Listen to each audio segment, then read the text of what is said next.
Hello everybody, it's Jeff from RV Knowledge Group. Haven't made a video in a while, but this one just came up, this little problem, and I figured a lot of people would encounter it.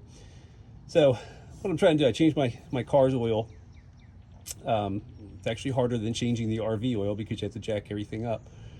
But anyway, come into a situation like this. Okay, this is, first of all, I don't particularly like Ryobi drills because they're not strong enough. But I've actually seen this happen. I was at a campground in the summer, and a guy was trying to use, well, he was using in that case an impact wrench on his jacks, which scissor jacks, which, you know, on his travel trailer, similar to this.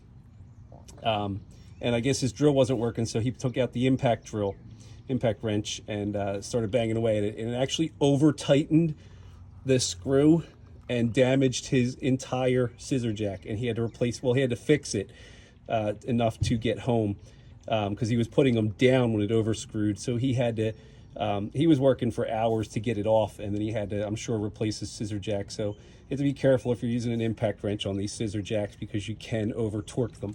The problem with this is, all right, this happens all the time, and I've seen this online a couple times. If this drill doesn't turn the screw, guess what turns instead? Yeah, you see that? So that, you put it in reverse, that has enough power to break your wrist or a finger because the screw won't turn, so the drill decides to turn instead of the screw.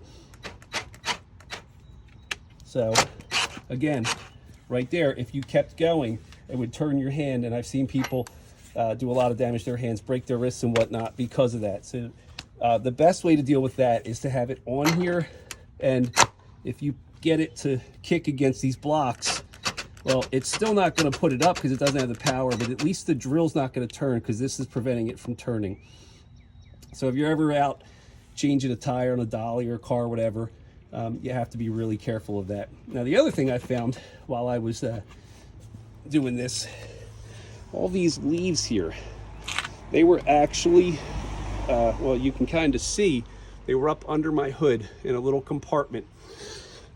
Right up in here, there's a little piece of plastic that runs under here, and they were all tucked up under there. You can kind of see there's probably some kind of little mouse nest or something. So, you know, you got to check nooks and crannies once in a while to make sure that you're all good, because who knows, that could have led to them chewing on some wires, and that wouldn't have been any good. So, all right, so anyway, just kind of a little safety message. Be careful when you're changing tires. Please don't hurt your wrists.